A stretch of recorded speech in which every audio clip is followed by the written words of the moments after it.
유다는 가나안 여인 수아와 관계를 맺습니다. 창세기 24장을 보면 아브라함이 아들 이삭을 위하여 배필을 마련하고자 할 때 자기 종에게 명령한 내용이 있습니다. 그것은 내가 거주하는 이 지방 가나안 족속의 딸들 중에서 아내를 택하지 말라는 것이었습니다.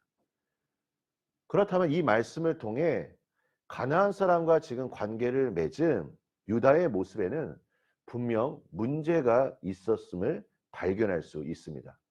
마태복음 1장에 보면 예수님의 족보 이야기가 나옵니다.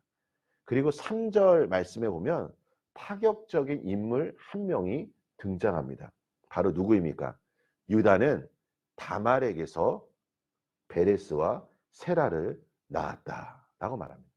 이 전통적인 족보라면 여인의 이름은 기록되지 않았을 것입니다. 하지만 예수님의 족보에는 이러한 전통적인 방식을 깨트리고 있습니다. 그렇다면 하나님의 의도와 목적이 무엇이었을까요? 다말이 예수님의 족보에 기록된 이유에 대해 전통적인 해석 방법은 다음과 같습니다. 다말이 도덕적으로 문제가 있었던 여인이었지만 이러한 사람까지 포함됨으로써 죄인을 향한 하나님의 사랑을 볼 수 있다는 것입니다. 물론 저는 이것도 아주 좋은 해석이라 생각합니다. 이제 성도님들에게 다말과 관련된 이야기를 통하여 이 다말 그녀가 어떤 인물이었는지 오늘과 내일을 통해 좀 말씀드리려고 합니다.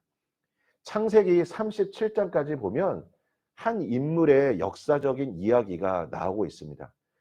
어떤 흐름에 따라 이야기가 나오고 있는데 37장까지 누가 등장합니까? 야곱 이후에 이제 요셉이 등장했죠. 그리고 어제는 어땠습니까? 이 요셉이 형들의 시기로 인해서 아주 위기에 봉착합니다. 근데 갑자기 38장에서 요셉 이야기를 하다가 누가 나옵니까? 유다와 다말 이야기가 나옵니다.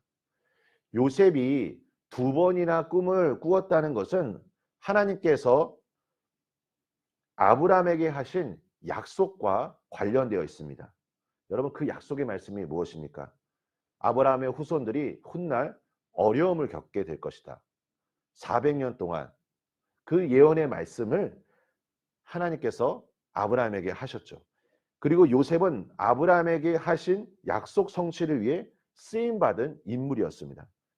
그런데 하나님께서 이 요셉의 이야기를 하다가 지금 유다 이야기를 하신 이유는 창세기 49장 8절에서 10절을 보면 야곱이 이제 자신의 삶이 마지막 순간이 다가올 때 자녀들을 불러서 예언 기도를 합니다.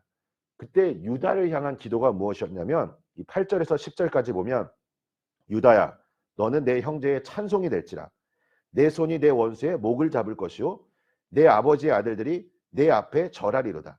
유다는 사자 새끼로다. 내 아들아 너는 움킨 것을 찢고 올라갔도다. 그가 엎드리고 웅크름이 수사자 같고 암사자 같으니 누가 그를 범할 수 있으랴. 규가 유다를 떠나지 아니하며 통치자의 지팡이가 그 발 사이에서 떠나지 아니하기를 실로가 오시기까지 이르리니 그에게 모든 백성이 복종하리로다. 유다를 통해서 이후에 누가 태어납니까?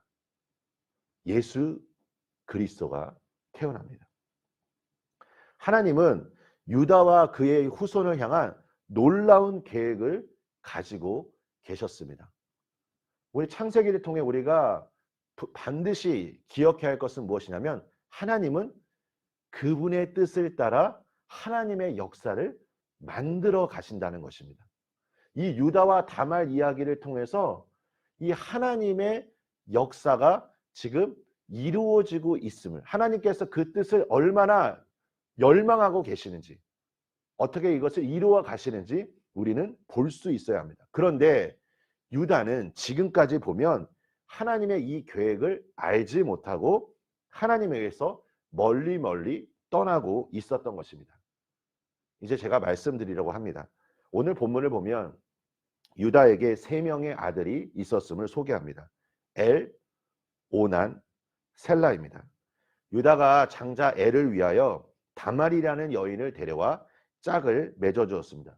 근데 무엇 때문인지 모르지만 하나님 보시기에 엘이 악했습니다. 그래서 하나님께서 엘을 죽이셨습니다.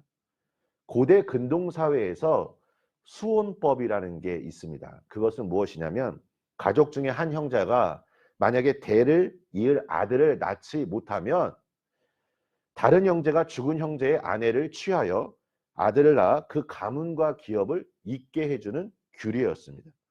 이제 유다는 수혼법에 따라 장자 엘을 위하여 둘째 오난을 형수 다만에게 들여보냅니다.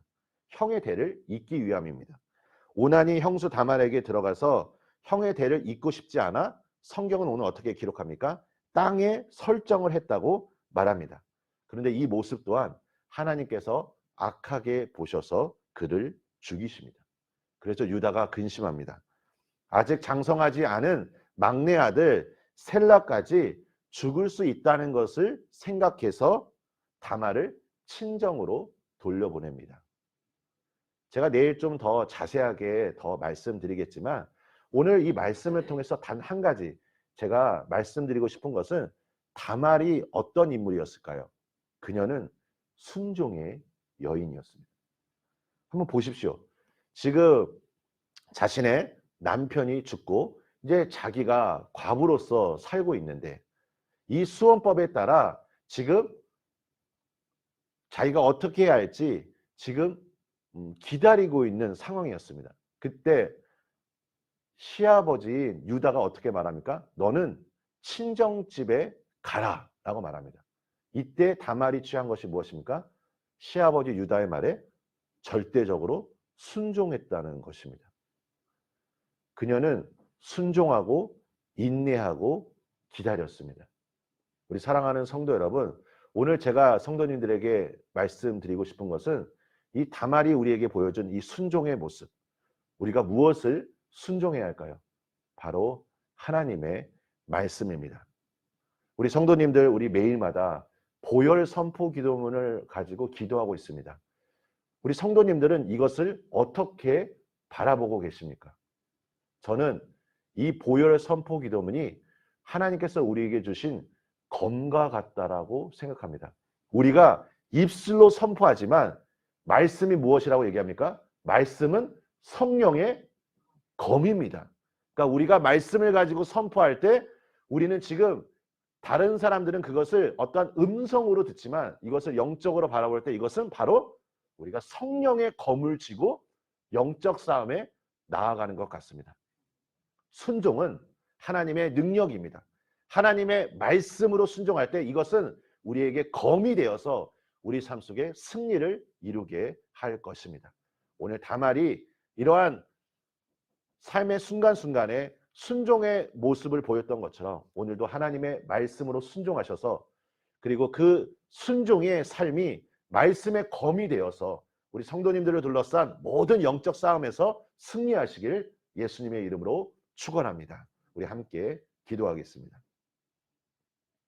하나님 아버지 감사합니다. 아버지 하나님 오늘 이 시간 주의 놀라운 은혜와 사랑 안에서 오늘 우리의 삶을 주님 앞에 맡겨드립니다.